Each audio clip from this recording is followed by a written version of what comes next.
All right, I want to welcome all of you to our second part of Peacemaking series. And last week, I don't know about you, but I felt like I was very blessed by Dr. Stefanovich's presentation about Ishmael and Isaac and just some of the biblical history and looking into the book of Genesis. Because we're talking about peacemaking, it's the month of Ramadan. Some mosques have invited us here at Markham Woods to participate, along with other Jews in the community and Christians in some Ramadan festivities. So I thought, Seventh-day Adventists, we study a lot from the Old Testament. So that's basically, we're more versed with the history of Judaism.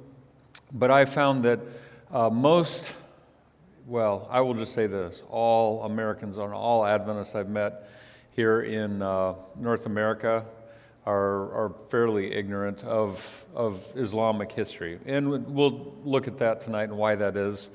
But before we do that, let's get started with a word of prayer. Dear Heavenly Father, we thank you for this evening. Lord, we thank you for the rain outside. Lord, we pray your Holy Spirit will be here with us as we look at the history of Islam, and may you bless us and give us wisdom. In Jesus' name we pray. Amen. So, the history of Islam. I have lots of slides. In irony of all ironies, I actually proposed teaching a class when I came back from overseas at Union College, and it was approved by Bob Fetrick, who is now a member of Markham Woods, and I believe it was 3 semesters of this class. We weren't sure if students were going to sign up, but for some reason it turned out I had 27 students every semester that wanted to take this class. There was a lot of interest in it.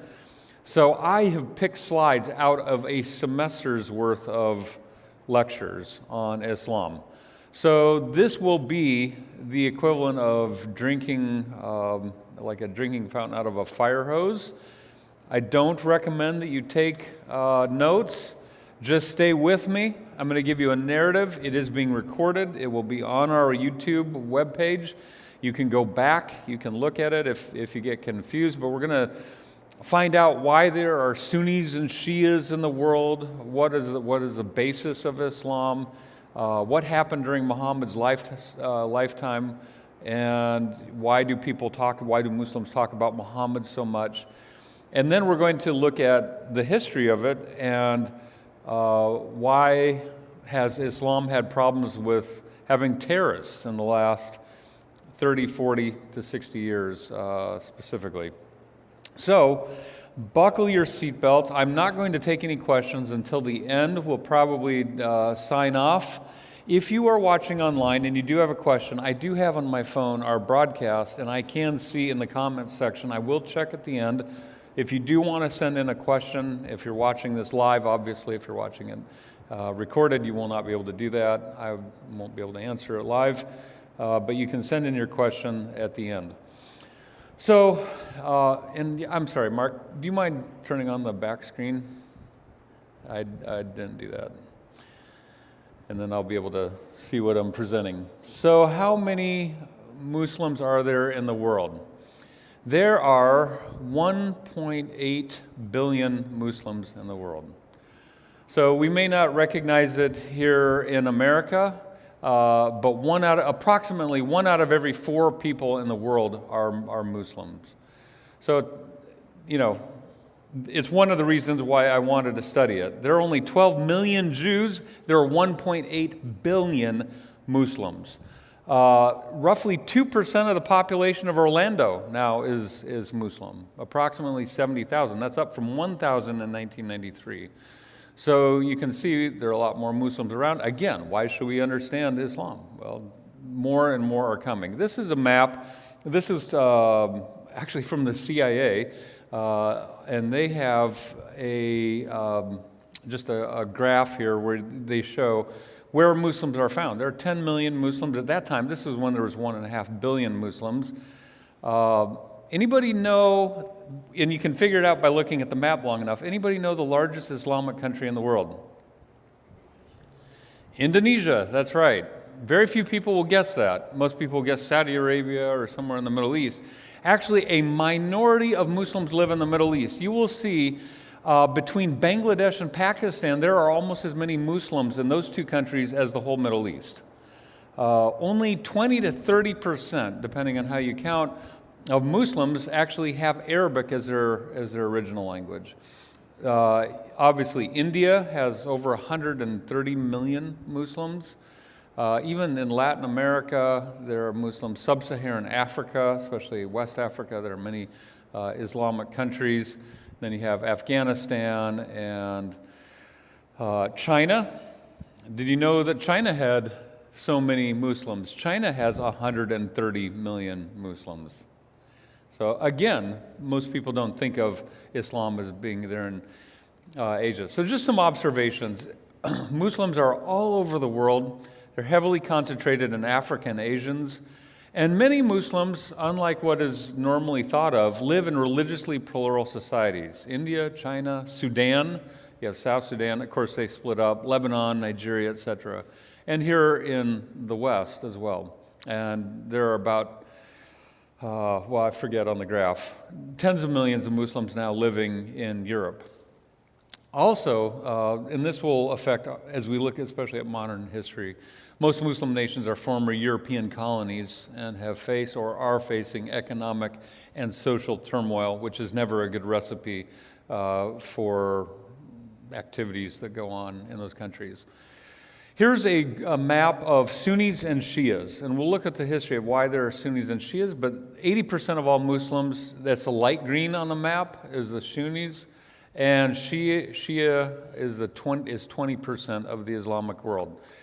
Iran is the largest Shia country in the world. The only two governments that are officially Shia are Azerbaijan, where I was living, and Iran. And there's quite a concentration of them in Iraq. And if you were paying attention during all our multiple wars in Iraq and our time there, the Sunni-Shia divide is very strong in Iraq. And Shias, I was very active in a Shia mosque in Lincoln, Nebraska. And they all said, man, you guys aren't paying attention. ISIS kills more of us than ever thought of killing Westerners.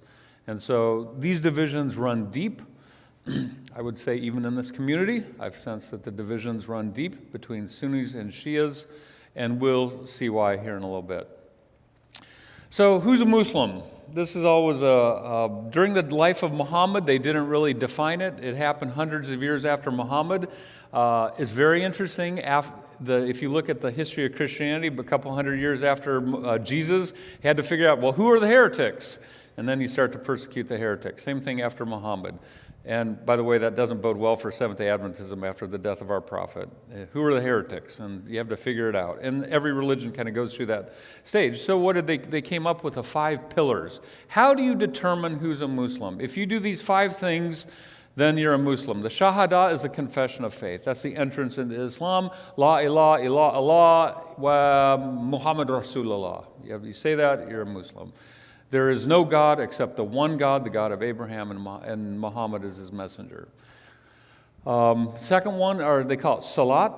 It's not salad, but salat in Arabic, and that's prayers. The famous prayer, the Fatiha, Bismillah ar-Rahman ar-Rahim, Alhamdulillah, Rabbil Alameen, ar-Rahman ar-Rahim, Malika Yawm-Ad-Din, and they say that 17 times a day. They have 5 prayers, times, official prayer times. Depending on where you live, you can look on I actually have an app. I can see anywhere in the world what times are the prayer times for Muslims. They also do something similar to our tithing. It's called zakat. It's a charitable giving. Different Muslims calculate it differently. 2.5% is usually what it's thought of. Some Muslims calculate it based on their net, like their overall wealth, not their yearly income. Some do it on their yearly income. But giving charity to the mosque, to poor people, it's very strong in Islam. Then you have Saum. It's called in Arabic. It's the fasting, and that's the month we're in right now, Ramadan. Ramadan and fasting was an Arabic tradition on the Arabian Peninsula when Muhammad came, and they kept it in Islam. And so here you have in Orlando, Florida, in the year 2024, every Muslim from the sun up till sundown does not eat any food or drink any water or any liquid.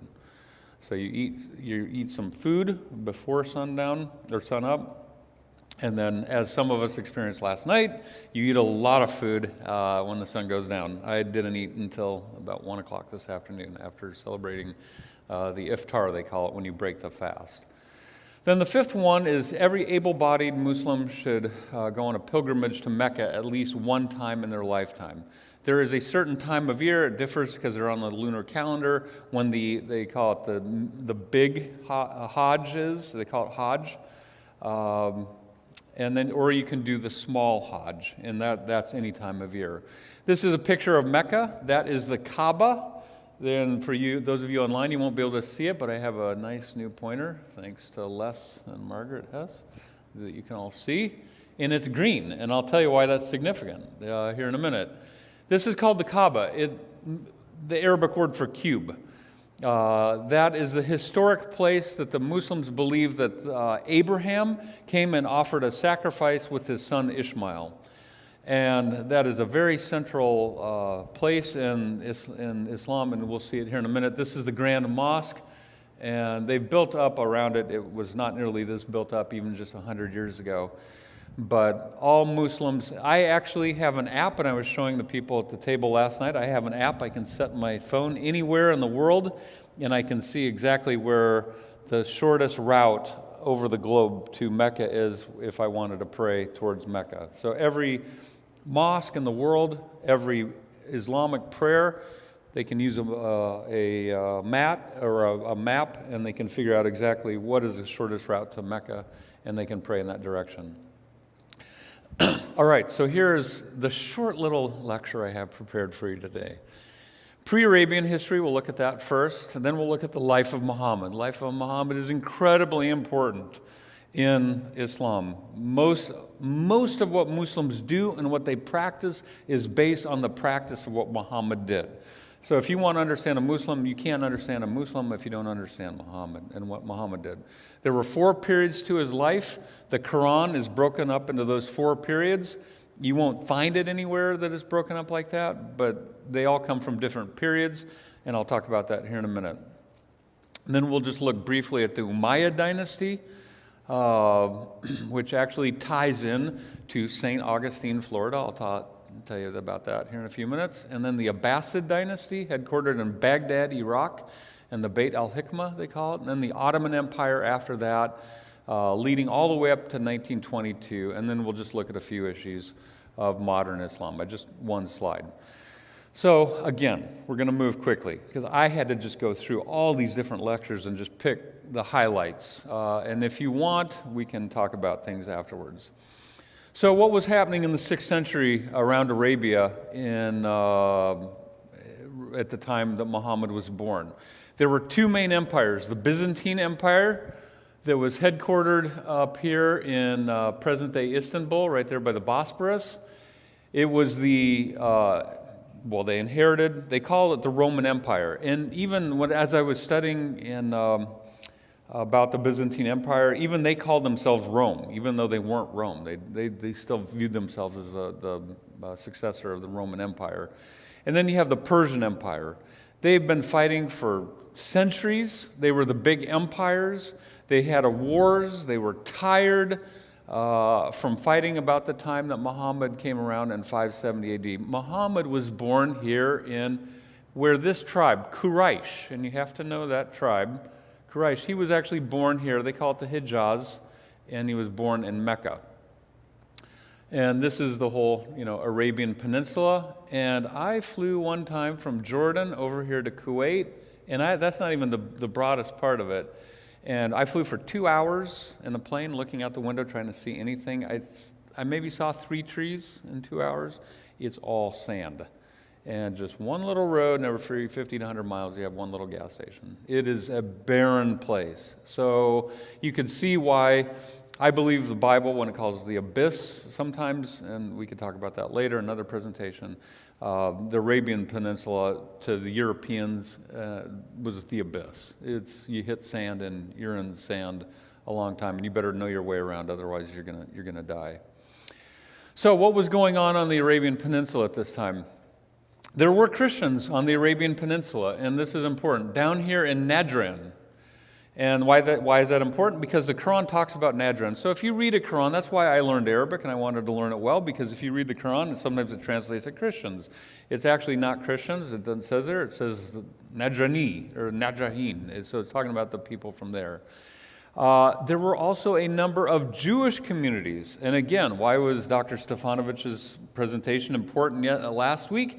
To show the history between Isaac and Ishmael and God's blessing upon both, and he was going to make both into a great nation. And here they are living together again. There were up to 20 Jewish communities on the Arabian Peninsula. And actually, Muhammad had much more interaction with Jews than he ever had with Christians. And we'll see that here in a few minutes. What was going on in Christianity? I just took a few of these slides. I'm going to go through them very quickly. There was Arianism. They believed that Jesus was worthy of worship, but he was not God. This was from Arius, the priest of Alexandria, Egypt. They held the Council of Nicaea in modern-day Turkey in 325, and they decided that Jesus was fully divine, homoousion, to the patria of one substance. They began to argue in Greek philosophical terms of the nature of Christ. Mary was already elevated. She was the Theotokos in Greek, the bearer of God. The icons were already being made for her, starting in Istanbul, or what was then Constantinople. Her picture, when the Byzantine army would go out, the picture of Mary would go before them in a procession, and Mary was in every Christian home, and the worship of Mary was very important, which is interesting because the Quran does talk about Mary. Churches were made in her honor. She became another mediator before God, if Jesus wasn't enough. Then Nestorius came along. He was a bishop from Constantinople, and he protested this. He said, wait a minute, Mary is not the Theotokos, she's the Christokos, she's the bearer of the Messiah. Because if you're the bearer of God, what would people think if you said that in Greek? You gave birth to God. You're a goddess yourself. So, it would make sense, right? If you're giving birth to a god, well, then you're... So he argued that she should be called the Messiah because that was a unique combination. Anyway, he believed that Christ had two natures, human and divine, and that he used manhood as self-manifestation. Jesus was a temple. This was condemned at the Council of Chalcedon and affirmed Mary as the Theotokos. So the church said no to Nestorius, and they kept saying that Mary was the bearer of God. Monophysitism. Now, this may not make any difference to you, but for those of us who are going to Armenia this summer on a mission trip, the Armenian church to this day is monophysite. They believe that Nestorius overemphasized the humanity of Jesus. Dioscorus of Alexandria and Eutychus of Constantinople did without it completely. They said that Christ's human nature was completely swallowed up by his divine nature. This is interesting because in the Quran it says, verily, verily did Mary and her son Jesus eat.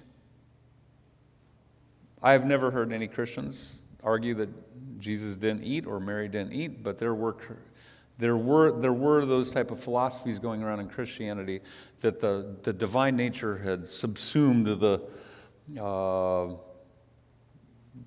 human nature of Christ.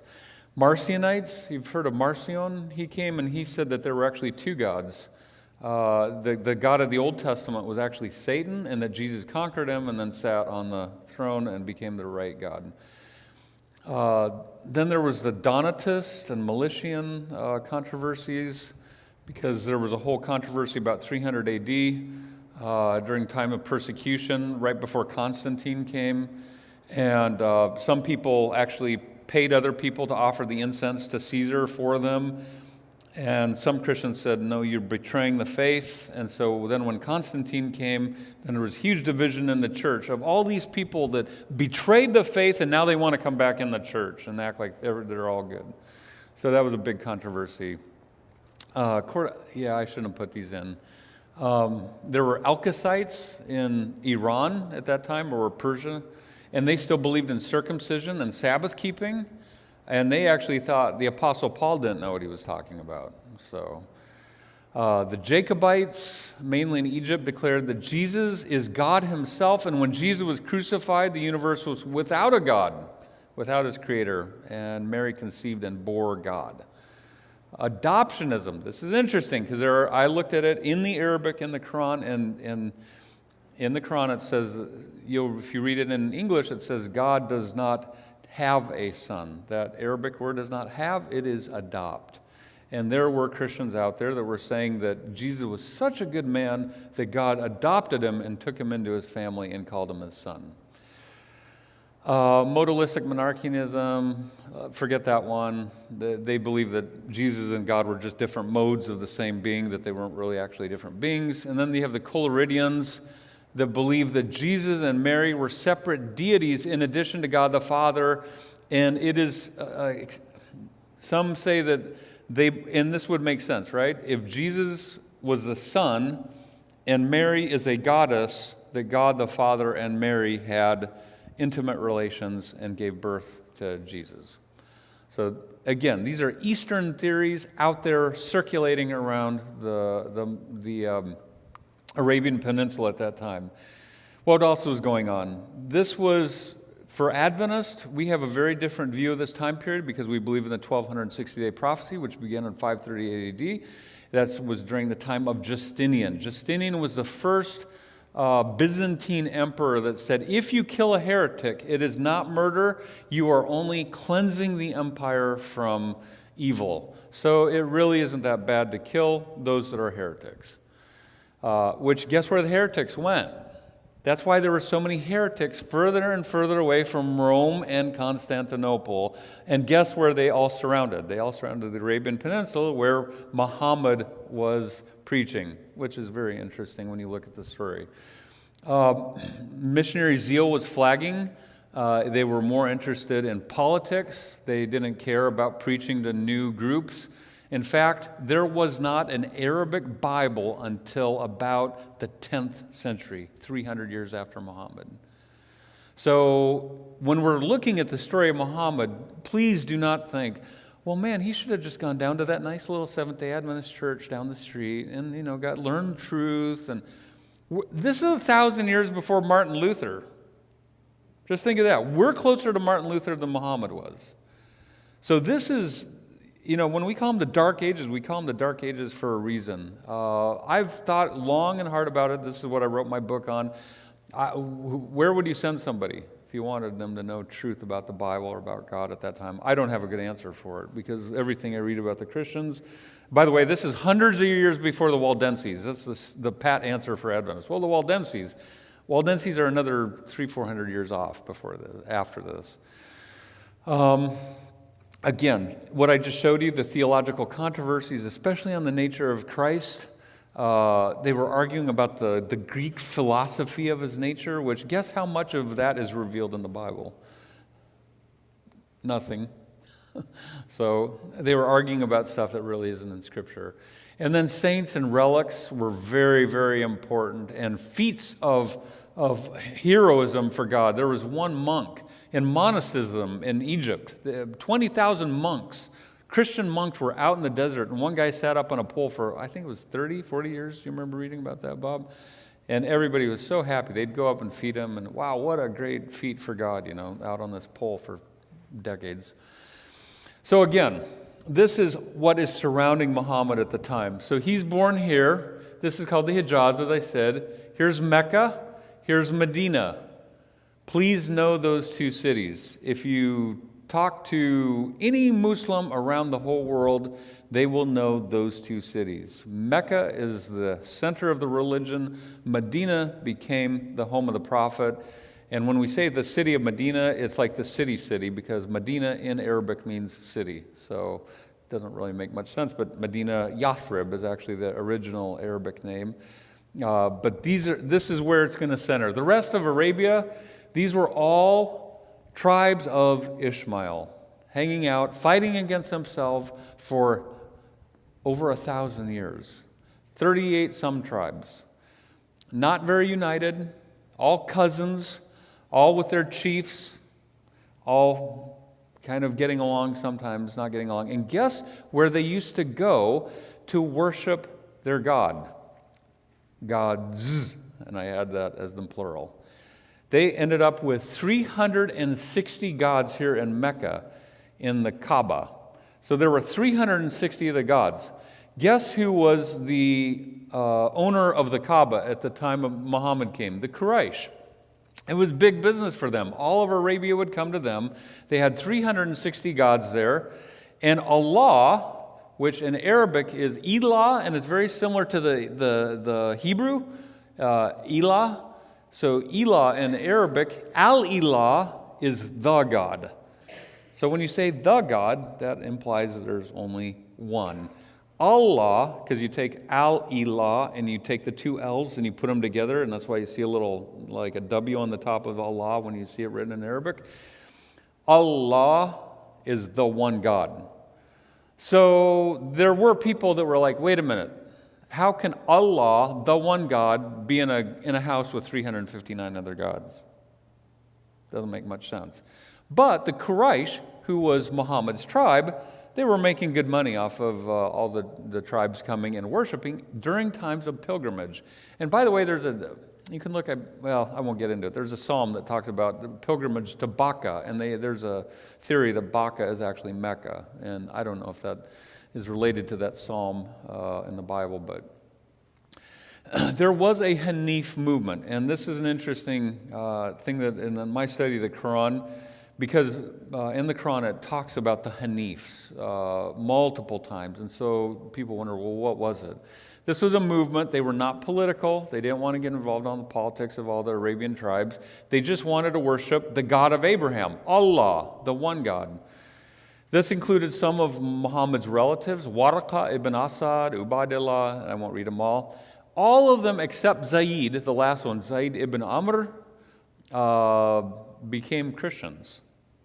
Now, this is interesting. Why did they become Christians? They went over to Damascus, and in Damascus, they became an Eastern form of Christians, what we would call some brand of orthodoxy. We don't really know what it was. What did they believe in? They prohibited female infanticide. Sorry, ladies, the Arabs of that time really wanted sons. Sons were the prize, and if you had a girl, many times if you weren't happy having a girl and you wanted a son, you would take her out in the sand, you would cover her up and bury her alive. The Hanifs protested this, and they said no. They acknowledged the unity of God. There's one God. They prohibited idolatry, which would have put them at odds with the Quraysh already, because the Quraysh were keeping this Kaaba with 360 gods.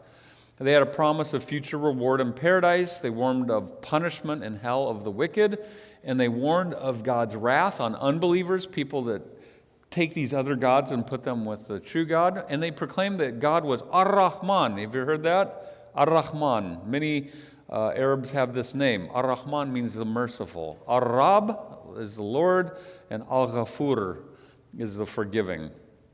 And that's how they called God. Merciful, He is the one God, and He forgives us, and we need to return to Him. So, Muhammad was 40 years old. He'd already married, and this is interesting, he married a very powerful, rich woman, Khadija.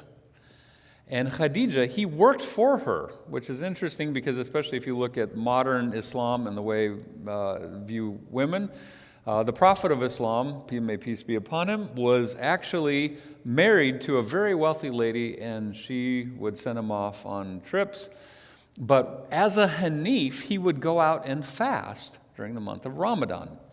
So he was out fasting in this mountain on Mount Hira, and he was in a cave, and an angel appeared to him. And he said the whole sky became green, and the angel told him to recite Qura in Arabic, which is where we get the word Quran, recitation. The Quran was never written down during his lifetime. It was 20 years after he died, because everything in Arabia was passed orally. And so therefore, the angel came and said, recite. Muhammad was scared to death. He thought he was demon-possessed. And he ran home. He was shaking, and he told Khadija. And Khadija said, well, I don't know, my cousin Warqa, he's a Christian. He knows the Bible somewhat. Why don't we have him come? And so Muhammad told him, well, this is what happened. I saw the whole sky was green. I said, is this a demon or what? It's actually Waraqah, a Christian, who said, no, that sounds like the God of Abraham was calling you to be a prophet. So he believed him, and he began to have revelations from God. For the first 3 years of his ministry, he preached very quietly. He went undercover. He would preach in homes. Khadija accepted his faith, his wife. Ali plays a very important role in the history of Islam. We'll talk about him here in a few minutes. Abu Bakr became the first caliph. Uthman, Al-Zubair, Abd al-Rahman, and different ones that were famous later. They accepted it first. They accepted the message, that these messages were for God. What was God telling them to do at that time? That he was the most merciful God, and they were to pray to him and escape the wrath that is coming on the people that have multiple gods and worship idols. About 613, Muhammad said Allah, God, and by the way, I call it God, Allah. By the way, all our Adventists overseas all call God Allah. There are some Adventists here that protest, say that Allah is a moon god. All our Adventists everywhere I've gone in the world, in the Islamic world, all call God Allah. God instructed Muhammad to preach publicly. However, once he went public, his relatives, the merchants of Mecca, the Quraysh, were afraid that if everybody turned to the one God, then the other tribes would be disenchanted and they would not come to Mecca, and that they would lose their business. Abu Lahab was his uncle, and his uncle was the main opposition. However, another uncle, Abu Talib, who was very wealthy, he ended up protecting him. So one uncle was protecting him, one uncle was opposing him and saying, you've lost your mind, what are you doing? You're going to ruin us as a family. Then, about 615, some persecution. They started to beat them because they weren't giving up their faith. One Muslim was killed by them. They beat him to death. And if I always showed my classes at Union a movie, and there's a famous, and it's based on a very historical movie. In 615, Muhammad realized that the persecution was so bad, he sent a group off of them to go to Abyssinia, which was actually a Christian kingdom, because he heard that there was a righteous Christian king there. The Christian king invited these people, and he said, tell me, why are you fleeing? And they said, well, we have this new revelation. He said, oh, a new revelation. Well, what does he say about Jesus? And because he was a Christian. And so they recited everything from the Quran, and he took his staff, and he drew a line in the sand, and he said, the difference between you and us is as wide as this line in the sand. You are welcome in my kingdom. So this Christian king took in the Muslims, gave them religious freedom, and they stayed there and helped the Islamic movement to continue to be there. However, as long as Abu Talib was alive, Muhammad felt that he was safe personally because Abu Talib could protect him. But in 619, both Khadija and Abu Talib died. This was a very difficult year for Muhammad. This was also the year he went to Taib, and he would go to these villages and he would preach, get rid of your idols, turn to the true God, the God of Abraham and Isaac and Ishmael. And they were throwing stones. He was almost killed. It was one of the most difficult years of his life. And now he was alone without Abu Talib. However, there were more converts, so he was able to somehow stay alive. But by 621, it was getting so desperate that he didn't see a future, and he thought he was going to die. And a Jewish delegation from Yathrib, I told you was Medina, said, listen, we have 3 Jewish tribes. Now just think about the presentation last week, right? Isaac and Ishmael. So the descendant of Ishmael's in trouble, and all of a sudden the descendants of Isaac show up, and they say, listen, we're not getting along. Can you come we heard you're a righteous man. Can you come be our ruler and be our judge, like the mediator, kind of the mayor of our town, so that we don't fight with each other?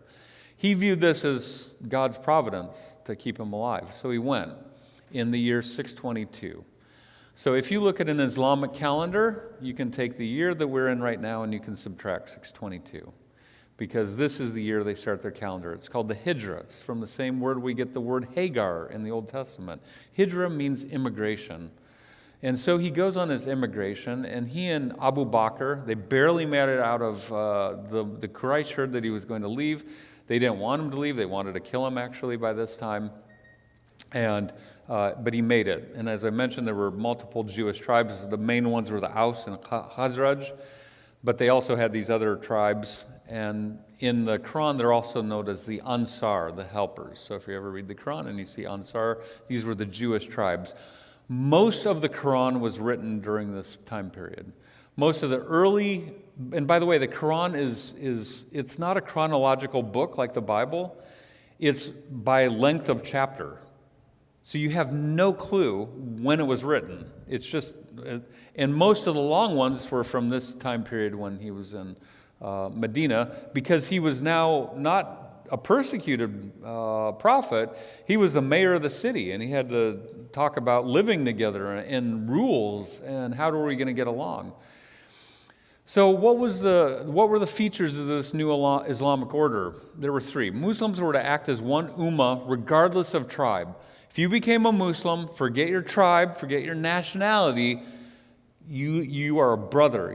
You serve the one God. Very democratic in that sense. The Jews allied with Muslims were to be treated as though they were part of the Ummah, and Muhammad would be the arbitrator of all disputes. They all agreed that if they were attacked, they would all fight for each other, and this is what's called the Ummah, the community, is this Arabic word. But a whole new set of problems arose as they were not persecuted anymore, because now you have hypocrites joining and becoming Muslims, because they don't really believe the message. They just know we're the big ummah and they want to be part of us. So the Quran deals a lot with these hypocrites that are joining this religion and they don't really believe it. But the religion began to grow a lot more quickly when they weren't persecuted. And then, you don't have to read all of this, in 624, Muhammad's relatives, the Quraysh, come to kill him and all the Muslims. And on the 13th of March in 624, they had a battle with Abu Sufyan, who was one of the leaders of Mecca. And the Muslims were outnumbered 3-1. The Quraysh expected we'll make quick work of these Muslims. There's only 300 of them. We'll take care of them. And the Muslims beat them. And the Quraysh went home. The Muslims believed that angels were fighting with them and that they were being kept alive. The next year, 625, the Meccans, the Quraysh, came back to avenge the Badr, and this time they were outnumbered 700 to 3,000, again, 3-1. And the Muslims were pushing them back, but some of the Muslims broke ranks and they wanted to go get the loot, and then the Meccans pushed them back and defeated them. But it wasn't a complete defeat. Hamza, Muhammad's uncle, he was the mightiest of the Muslim warriors. He died in this battle. He's still immortalized in Islam.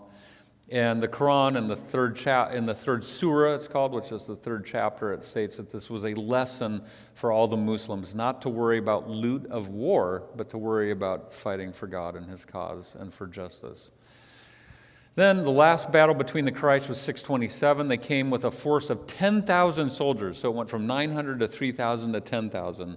They really wanted to take care of the Muslims. And they came up to Medina, but Muhammad and the Jews had built a trench around Medina, and the Meccans laid siege for 27 days. And they started to fight amongst themselves, the Quraysh that is, and the weather turned very cold, wet, and windy, and the Meccans had to leave and they went home. However, during a couple of these battles, some of the Jewish sections of the tribes went to the Quraysh. And there's a lot written in the Quran about how bad the Jews were. Well, if you read that without any historical context, you would think every Muslim should not like a Jew. But it's in reference to these battles, because we don't like it if we go to battle against Afghanistan and Iraq and our soldiers go to the other side. We're not very happy about that, and neither were the Muslims. And so one whole Jewish tribe, all 700 of them except one guy, the Muslims were like, no, that one guy's nice. Actually, Muhammad asked the ally of that tribe, what should I do with them? And he said, well, they should be beheaded because of what they did. And so they did. They beheaded all of them except this one guy, but the one guy's like, no, you're killing my whole tribe. I want to go too. So they killed him as well. That's just kind of the way life was on the Arabian Peninsula at that time. But they just had this battle with them. The next year, the Muslims, guess what they tried to do? They'd go from Medina, it's about 100 miles, I believe. I've never been there. I just got invited to go a couple weeks ago when I was at a iftar. I don't know if I can ever, because Christians really can't go there, but they attempted a pilgrimage to Mecca. So it was just so deep in their minds that to worship the true God, you go to Mecca. Well, the Meccans had just tried to kill them, and the Meccans are like, what are you doing here? We're not going to allow you in. But by this time, there were more and more Muslims. So they made negotiations, and they agreed to a 10-year truce. And they said, go home, and then next year you can come back. And for 10 years, we won't fight you. Because they realized they'd fought them 3 times, and they'd lost. Some of the Muslims were mad. They said, listen, God blessed us in these battles. Why are we signing a truce with them? And they were mad at Muhammad. But actually, when this happened, even more and more people began to join during this time of peace. And more of the tribes, and they were having battles with other tribes there, and many of the tribes in Arabia began to accept Islam. 2 years after the truce, some of the Quraysh broke the truce in 630. And so Muhammad said, you guys said this was a truce. You went back on your word. We're coming to Mecca. And they'd all been kicked out of their homes. They'd left with nothing. They had fled. And he said, we're coming back to Mecca. And it's actually in the movie it shows it. It's a very majestic entrance. They come in with 10,000 soldiers into Mecca. And by this time the Quraysh realized that they were done in. But Muhammad said, no one take revenge. And he told all the Quraysh, you put a white flag out in front of your house. No one will come in and loot your house. We will not kill you. We will come in peacefully. And not one person died in the whole siege of Mecca. What was the first thing Muhammad did? He went to the Kaaba. And again, it shows it in the movie. He sent one of the slaves, not slaves, he was a slave, but he'd converted to Islam and become not a slave because everybody was brothers in Islam. He climbed to the top and he called the first call to prayer. If you've ever been in a Muslim country, you've heard it 5 times a day, the first one. They walked in, Muhammad walked in, and he started breaking all 359 idols and smashing them and throwing them out. And they were going to make the Kaaba the one place of the worship of the God of Abraham. He lived there 2 more years. He sent delegations even to Constantinople, to the Persian kingdom, inviting them to accept this new religion that he was preaching, the worship of the one God. And in 632, he preached his last sermon, which became his most famous sermon. He said, I'm going to go the way of the earth, and I want you to continue to worship the God of Abraham and Isaac and Jacob. And he died that year in the arms of Aisha. Don't have time to tell that story, somewhat controversial with Christians. His body was still lying on the sand, and they were already arguing who was going to take over for him. Abu Bakr, they had a council. Abu Bakr was an older gentleman. He was one of the first converts. He assumed the duties of Muhammad after his death, and he had a famous line, and I would like it. I think we should probably remember it in our church. He said, for those of you who worship Muhammad, Muhammad is dead, but God is alive. Worship him. It appears, studying it, that the early Muslims were not so, I want to say, obsessed with the life of Muhammad and Muhammad as a person. They were worshiping the God of their forefather, Ishmael. And but what ended up happening? Abu Bakr, as I just mentioned, he only ruled for 2 years. He was older, he died. Then came Omar. Omar was a great warrior. He went out most of the conquest, and I will show you on a map later. It is one of the most incredible feats of history, what happened with this Islamic empire. After that, after Omar was killed, I believe, Othman came.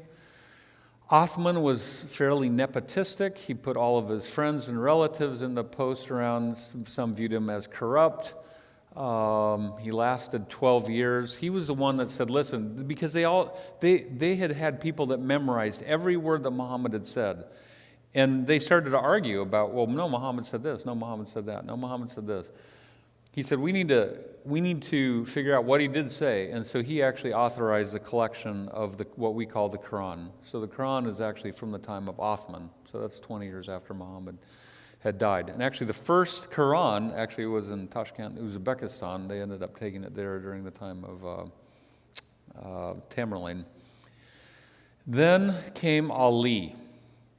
Now this was a key question. So what's the difference between a Sunni and a Shia Muslim? Sunnis view these first four as righteous caliphs. So Abu Bakr, Omar, Uthman, Ali.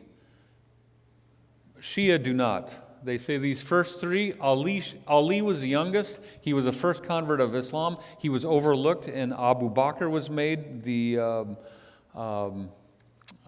caliph, they called it, the head of Islam. And Ali should have been the first one, and so therefore Ali is the first righteous caliph. That's the difference right there. Now there was some history after this and they ended up fighting over. Can't remember. So the Umayyad dynasty, first of all, we'll go back here. Remember I told you Othman? Othman had a relative called Muawiyah. Muawiyah moved the capital from Mecca to Damascus. He became very cosmopolitan. He wanted to study. He wanted to have business. He wanted to have a navy. And there was a famous quote, I think it was Ali, that said, I will go nowhere that my camel can't go. So you go ahead and build a navy. We're not going to do that. So to this day, the Shias view Ali and his sons, Hussein, like Saddam Hussein and Hassan were the two sons of Ali. That's why these names have stayed with us. Muhammad Ali, right? We all know about Muhammad Ali, the boxer. He chose the names of Muhammad and Ali because Ali really was, from what I've read, Othman appeared a little bit corrupt and his whole family a little bit corrupt. Ali just seemed to be very idealistic, very spiritual, true to his, he didn't want to have a big empire, it appears. But Othman, so you all also see the difference. That's why 80% of the world are Sunnis, because they believed in expansion and being cosmopolitan and having a navy and an army. And Ali was more, let's be like Muhammad and stay in the desert and ride our camels around and pray to the God of Isaac and Ishmael. So that's why, if you noticed, where were the Shias? Azerbaijan, Iran, and Iraq, right where Ali was. Ali moved his capital to Karbala. And actually, that was Karbala? Anyways, up there in Iraq, his son was killed in Karbala. That's a whole story. I could tell you the whole story. I won't. If you came to the mosque, I gave a talk on it at them last year about that. Let's get back to the main course of events. So for Islam, so the Umayyad Caliphate, which many Muslims, especially the Shia, saw as leaving its first Islamic principles, conquered. Look at that territory. Now, I want you to think about this tonight. Okay, for those of you online, you won't see the pointer here, but here is where Muhammad was. Here are right in there. That whole territory was what he knew. Medina, Mecca, maybe a little bit around there, some of the Arabic tribes. They were all fighting. They had 360 gods. They didn't get along. All of a sudden, he comes preaching the religion of the one God of Abraham. They rally around it, and within 120 years, they've conquered all the way from Central Asia, almost into Russia, almost into India, all the way to North Africa, all the way into Spain. And if it weren't for the Battle of Tours and Charles Martel in 732 AD, as Mervyn Maxwell likes to point out in his book, God Cares, it is very real possibility that today Paris and London would be Islamic cities. So Charles Martel stopped their advance. They were tired. Well, look how far away they were from home. I mean, they'd come from over here in Damascus, all the way they conquered this territory. And I'll talk about that in a minute. They established the Umayyad Caliphate over here. Now, in Western, academic circles, it used to be the common wisdom was that, Muhammad and his warriors went around and they converted everybody by the sword. The more excavation and the more archaeology they do, that is a very simplistic fairly naive understanding of how Islam spread. Yes, there were battles. The Christians were fighting battles. And everywhere they went, they were fighting battles between themselves, the Arabs. So there were battles. But now we have archaeological evidence that this whole part of North Africa, which is Christian, this was where Christianity started, right? There's academic evidence now, archaeological evidence, I should say, that there were synagogues, there were churches 100 years after the Umayyad Caliphate came there. What did they do? They actually said, you can keep your religion, but then you pay the jizya. It's like a 20% tax. But when you pay that, we will fight for you. We will protect you. You won't go and serve in the army, but you pay this jizya. Now, some academics, they say, well, of course, people are going to convert because they have to pay money if they're a Christian, so they'll convert. I'm sure there was some of that. But if I'm a true believer and I want to keep my religion, I think I'd be happy to pay a little bit, have them protect me, and they have a financial incentive to not convert me. So it goes both ways. So there were some people, if your faith wasn't that important to you, yeah, I don't want to pay 20%, I'll join Islam. But there would, if you were a true believer and you're like, no, I don't really believe in this new religion, I want to keep my own, I'd rather pay a tax, have them fight for me, and then I know they're not going to touch me. And honestly, through the history, and we'll see that here in a few minutes as we look at it, Islam has a better record of religious freedom than especially Christianity in the Middle Ages.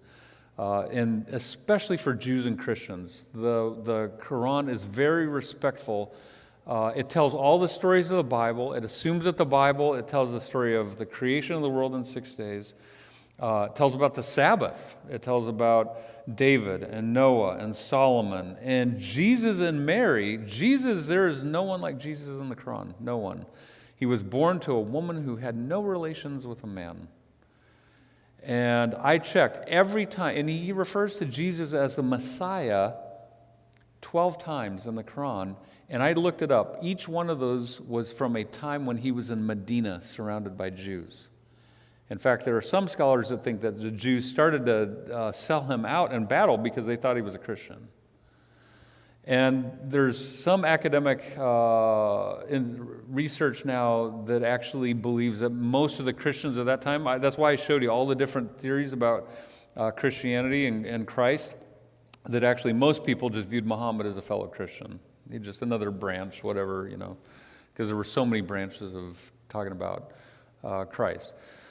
So when they went, most academics now that I'm reading say really probably what happened is Christianity was so ethereal, it was so philosophical, that here comes this new religion. I have to do 5 things. I pray, I fast, I go, and so I'm a brother. It's a brotherhood. There's no nationality. If I'm a slave, I can come and I'm still a brother.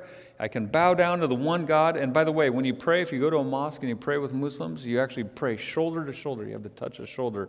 And then you bow down and you do the rakiyas. And I've heard, especially Americans that convert to Islam, they say, man, I went there and I saw blacks and whites and Asians all praying together shoulder to shoulder. I was like, I knew that was the right religion for me. And so they joined. What probably happened is over periods of hundreds of years, Christianity wasn't very influential, it wasn't very evangelistic, it was kind of irrelevant to most people's lives. Islam provided a much more, what would you say, practical view of life. And if you don't believe me, everywhere that Christianity used to be, Alexandria was the head of a Christian center there. Here, Turkey, Middle East, wherever Islam went, they've never given it back in 1,300 years. Christianity never was able to come back and convince the people to come back. And to this day, Seventh-day Adventist Church is right along with them. We get just maybe a handful of converts a year across the whole Muslim world. That's it. No one's really successful. And it irritates Christians because we think we're superior, but we don't have very much. In fact, you know how I know that? Is that when a Muslim does convert to Christianity, we start like trophies. we start sending them out to write books and do TV shows, and because it's so rare. So it's very interesting. So how does this tie into St. Augustine, Florida? What ended up happening was, okay, I'll go to the next slide and then I'll come back, all right? So the Abbasids came, and they took their name from the uncle of Muhammad Abbas, and they came and they conquered the Umayyads. The Umayyads, because they were nepotistic, because they were a bit corrupt, they didn't last very long because a lot of people didn't like them particularly. The Abbasids came and they said, no, we're going to be true to our Islamic roots, and they took over and they established their capital in Baghdad. So they moved it from Damascus over, they moved it further east. This brought in the Persians, and the Abbasid movement had started in Persian. And there are quotes where the Arabs say, listen, the Persians lived without us for centuries, and they had a worldwide empire, even from the time of Daniel. The Persians were a great empire. We can't live without them without a minute. And you think about it, the Arabs came, they were shepherds, they were, just, if you look at it, like country bumpkins in that sense, and the Persians were more cultured. So they come down to Baghdad, they start what's called the Beit al-Hikmah, the House of Wisdom. They start translating. By the way, Greek culture was saved by the Abbasid Caliphate. When they came in, they killed everybody in the whole Umayyad family except one guy. Guess where that one guy went? I'll go back. So he was in Damascus. He slipped out. He spent 6 years going through North Africa, dressed up incognito so no one would recognize him. And he ended up in Cordoba, Spain, where the Umayyads had conquered. And he created this Umayyad Caliphate, which actually lasted way past 750. It actually lasted till 1449? No, 1492. 1492 with, what were those two? Ferdinand and Isabella, with Columbus. So he established a 600-year empire there. I've had a whole book in my office. If you want it, I can recommend it for you. It's called the Pearl. Anyway, I forget the name of it now.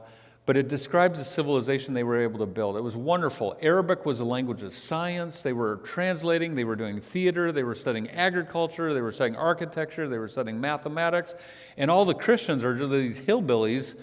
And the priests were so mad that all the Christians wanted to go to the Muslims and learn and be in there and learn Arabic and study in their universities, that they were actually burning themselves up. Self-immolation or whatever it's called. And so, to this day, in Spanish architecture, in Spanish culture, the Umayyad Caliphate has an outsized influence. So if you go to St. Augustine, Florida, first time I went here to St. Augustine, I was like, oh, Arabic. You go to St. Augustine, you look at Flagler College, everything they built, it's all from the Umayyads. It's just wonderful architecture. The flowers, the fountains, everything was from that Arab.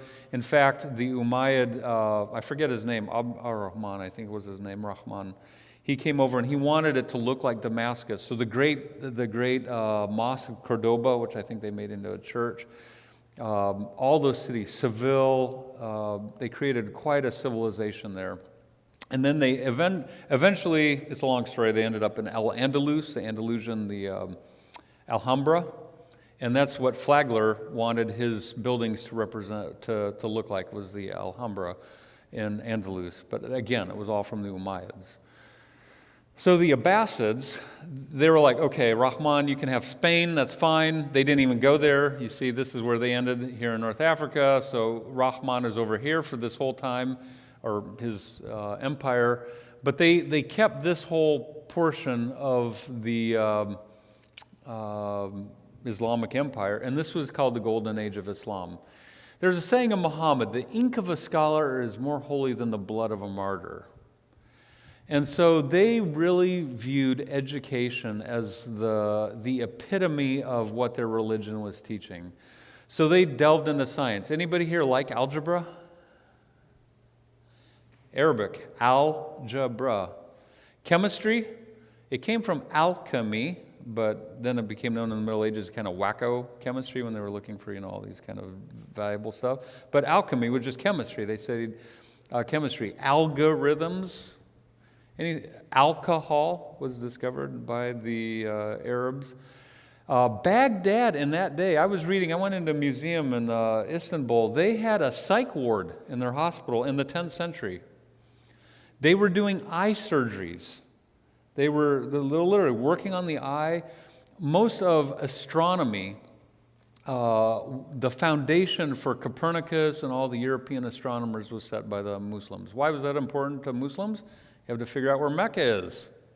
So anywhere you go in the world, you need to know where Mecca is. So what are the stars? So they were arranging the stars. I was in Uzbekistan last year. They had a whole Lathrab, or they call it. They had calculated the solar year within 25 minutes in 1447, decades before the Europeans had figured it out. Business, they were using checks, and they had banks in Baghdad. Baghdad was the New York City of its day in the 10th century. Europe was just like a backwater. There you go. Yeah, so agriculture, I won't go into all of it. You can look it up. There are books on this. Literature, by the way, this is one thing why I do study this and tell other Christian groups. Are you happy that we have the Bible and that we can translate it from Hebrew and Greek? You can thank a Muslim for it. They helped save Greek and Hebrew. The Jews were spread out after the destruction of Jerusalem in 70 AD. They were losing their language, how to put the vowels, how to write it. The Muslims helped them because Arabic is very similar to Hebrew. In fact, if you go to Strong's Concordance, they always show the Arabic word in there, I've noticed. They always show the Arabic, the relation. So the Arab scholars of Baghdad actually took all the writings of Aristotle, Plato, Socrates, and then they helped the Jews say Hebrew. So the fact we have our Bibles was actually thanks to the Muslims. And they created Al-Faz, which was the first university in the world. By the way, do you know why anybody's called the chair of a department? You were the chair of the Department of Religion. That comes from the Arabic word kursi, because they used to sit on the floor, but the teacher, the head, would come in and sit on the chair. So therefore, you're the chair of the department. And so even a lot of our Western way of education was given to us by the Muslims. So who came in? This is important. The Seljuks did. And they came in from the steppes of what is now Central Asia and Russia. They came down here, had a battle in 1040. They came here 1071 in Manzikert. Mervyn Maxwell talks about that.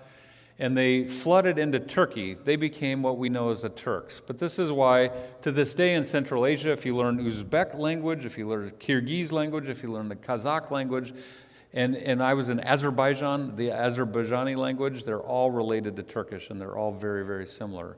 Because the Turks came in, they actually hired them as mercenaries, I think during the time of the Mamluks in Egypt, and they came down, but they took over the whole joint, and guess what the next empire was? Oh, wait a minute, one more slide. The other thing we just have to mention when we look at the history of Christianity and Islam. So you're wondering, well, man, Doug, you sound so positive about all of Islam and what's going on. I mean, are you a closet Muslim or what? Guess what happened? In the about 1000 AD, there was a gentleman called Ibn Hazm in Spain. And in Spain, because the Muslims had been so successful, the Jews and the Christians began to be very vitriolic towards them. He decided to take upon himself to take the Bible and find every clerical mistake or logical mistake that was in there. And he did. I've read what he said, and he found everywhere where Solomon had 700 horses here, 70 there, and somebody didn't put the zero on or whatever. He found all of the mistakes in the Bible, and he said no good Muslim should read the Bible, which meant that Muslims were reading the Bible up until 1000 AD, because the Quran talks about all the Bible stories and just acted like they were from God. And he became so influential across the Muslim world that they called him the sword of Al-Hajjaj, I think, who was a famous Muslim warrior. And Muslims for the last 1,000 years have decided that the Bible is an errant document. The one the Quran talks about it, it's talking about the original Bible. It's not talking about the Bible we're reading today, which is, the irony of it is too great, because actually they helped save the Bible that we do have today. But because of all the politics, and specifically Spain, and then within 100 years, guess what's happened?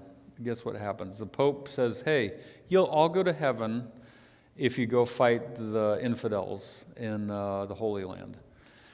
So they go, and they had actually, I think, 7 crusades. One of them, the 4th one, didn't make it to the Holy Land. They raided their fellow Christians in Constantinople to pay their bills, and took over Constantinople for about 60 years. But the Christians came down and just raided. In fact, they came into Jerusalem, and they were just merciless. They killed women, children, babies. It didn't matter, grandparents. They said the blood was up to past the ankles in Jerusalem, everywhere.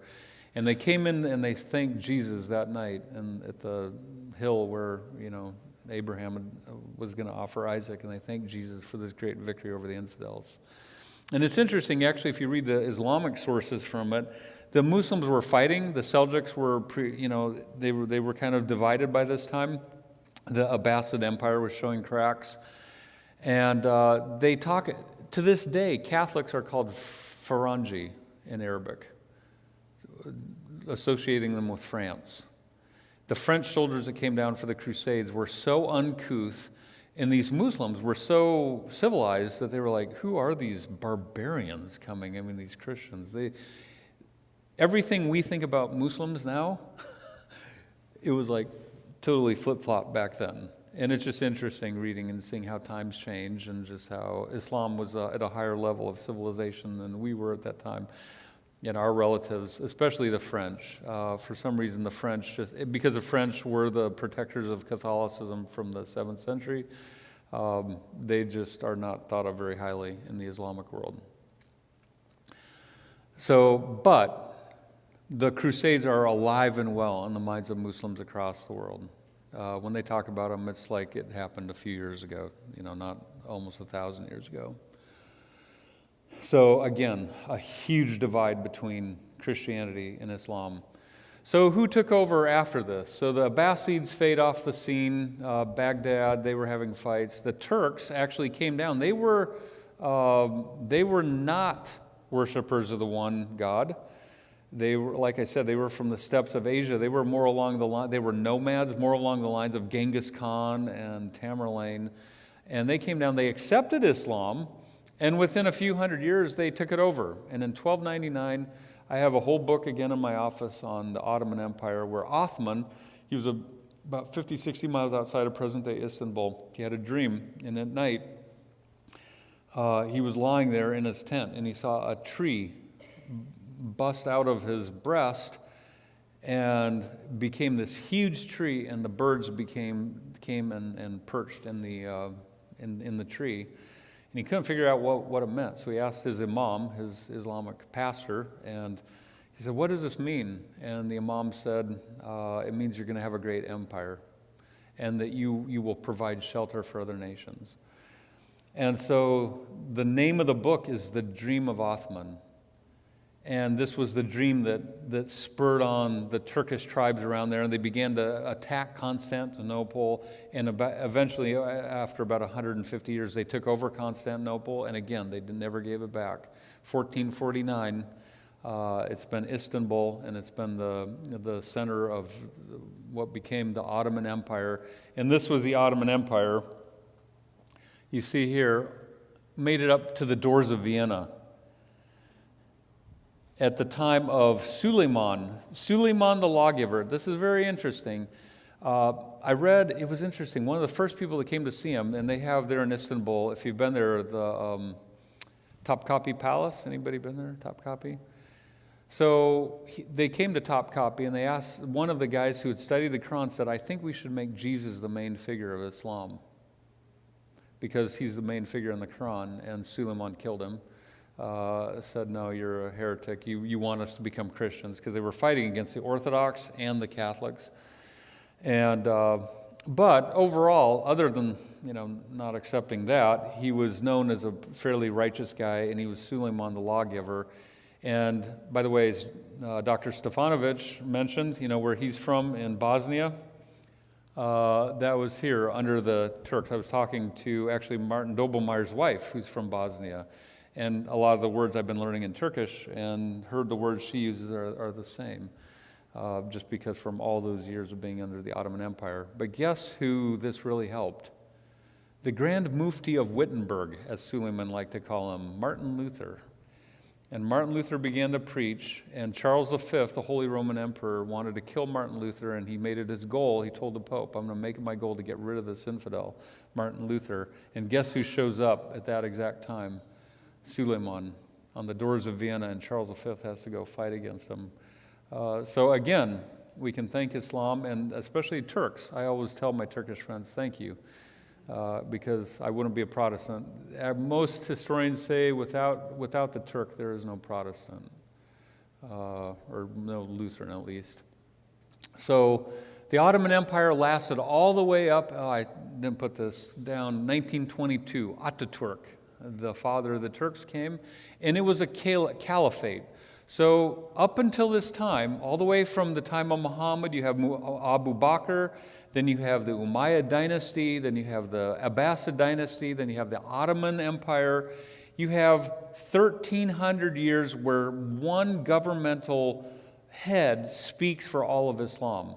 So if you're a Muslim, anywhere in the world, you have a conflict with a Jewish state, a Christian state, you can appeal to the caliph, he can come and help you out. Ataturk comes after World War I and says, listen, being the caliph is too expensive, we're not going to do it, we're going to have a state without religion. And to this day, Turkey is wrestling with that issue because he wanted everybody to be secular. No women are going to wear the hijab. No man can wear the fez. You're going to have to dress like Europeans. You're going to have no religion. And so Turkey gave up the caliphate, and since that time there's been no caliphate. Well, guess who came in, especially in the 1800s, because the Ottoman Empire was always known as the weak man of Europe, especially from starting about the mid-1700s, and it was very corrupt as well. And then you have colonialism come in. You have the French and British come in, and they were called mandated territories. And this map shows you the years when they all gained their independence. So this is the last slide. I don't have any slides after this. This is what has led up to where we're at now. So you have European powers, Britain and France. By the way, I was talking to an American Army sergeant. He was out in the Iraqi desert during the second Iraqi war. And he told me, he's like, yeah, you're absolutely right. He said, I was out there talking to the tribes, and the boundaries, if you look at the boundaries of the Middle East, the tribes out there, some of their territories in Jordan, some's in Syria, some's in Iraq, they don't care about the borders. They're like, these aren't our borders. The British and French gave us these borders. We don't care. I mean, these are, tribal lands. If you look at a lot of the borders of the Middle East, it was made by the European powers. And then you have World War II. You have the Jews. Again, if you're just looking at the relation between Ishmael's descendants and Isaac's descendants, the Jews go through that horrific Holocaust. There's a great outpouring of compassion, which there should have been for them after what they went through. And you have the creation of the State of Israel in 1948. Both the Jews and the Muslims were upset with the European powers. And did you know Menachem Begin? Anybody remember Menachem Begin? He's actually the Israeli prime minister that signed the peace accords with Anwar Sadat in Egypt. He was one of the first terrorists of the Middle East. He wrote a book on it, and the British government designated him as a terrorist. And to this, actually, after that, the Islamic groups there started studying how to do terrorism from what the Jews were doing. And finally, the Jews and the Zionist movement got their state, forcibly removing a lot of the Palestinians. But look at where this is. I mean, if you just look at the size of Israel here, and look at the size of the Arab world, or the Islamic world around them. I'm not even going to comment much. I think it's pretty common sense to see that that's going to be a contentious issue. And everybody wants to say they're right. Well, I mean, as a Christian peacemaker, if we're talking about peacemaking, it's interesting. You read it, and I have sympathy for both sides. But if you just look at the political realities, both of them were fighting against European colonialism because by this time, everything was flip-flopped. The Ottoman Empire had not been industrialized. It was way behind Europe. They were the backwater now. The Europeans are coming in, telling them what to do. They're the much more civilized ones. So Christianity is the religion that's the more civilized one. The Muslims always feel like they're the lowly ones. The Jews are persecuted everywhere. The Jews want their homeland. And now you're coming in, and you've got these people. And then when I talk about shame and honor, they get kicked off their land and given it to other people. And if you look at, watch videos, I mean, it's tough. If we came home and the government said, oh, sorry, we gave your house away, I mean, none of us would like that. So how do you figure out a peace? It is a very complex issue. I'm not even going to try to delve into it. All I'm going to say is this. One of the things I see is if you understand the history at least, and you can accentuate the positive and just have sympathy in some of the political struggles that they're going through, both sides. And if you look at the Jews, and by the way, this isn't a new problem, right? You go all the way back to the time of Muhammad in the Arabian Peninsula. Guess who was fighting then too? The Jews sometimes agreed with the Muslims, but then they would fight. If you look at the Christian history, the Christian governments, sometimes Constantinople and Rome would gang up on like the Ottoman Empire. Sometimes the Ottoman Empire would gang up with Constantinople against the Romans. I mean, it was... Most of what we see in the Middle East today has more to do with politics and history than it has to do with religion. So this is one area where I think all of us can grow in, is to understand the history, because, and I hear it a lot, it's not that I hear it just from one person, well, Muslims are quite violent. They really wrestle with these terroristic ideologies. If you look at the 1400-year history of Islam, yeah, you're right. In the last 100 years, 80 years, because of the political realities, because their armies are weak, they were colonized. They weren't happy about that. You look at Iran. In fact, I was reading an article today. 1979 was a very key year. There was a grand raid on the mosque, on the Kaaba. There was the Iranian Revolution where our hostages were took, and then there were a couple other things that really radicalized the Middle East. And so we are living in a time when it is a cauldron, and right now Gaza and Israel going at it. I mean, it is just boiling over. Some of these historical, conflicts that they've internalized and that they've had to live through. Anyway, could go into much more. I won't. I knew this would go over an hour. I thought I would leave some time for questions, and I thought we would sign off. Let me just check and see if there are any questions that came in online before we sign off.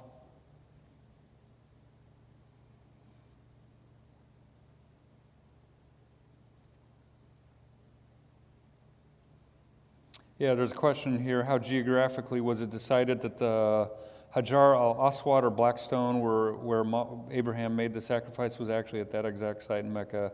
Yeah, there's absolutely no way to confirm that. That's just tradition. That was an Arab tradition. At the time, they believed that was where Abraham had come, and that's just, I don't think there's any scientific or geographic evidence for that. So we're going to sign off. Glad you could join us, for those of you online.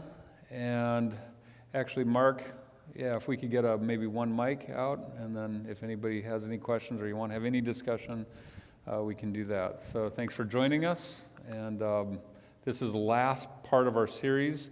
For those of you who do want to go with us, we are invited to 2 mosques the next 2 nights.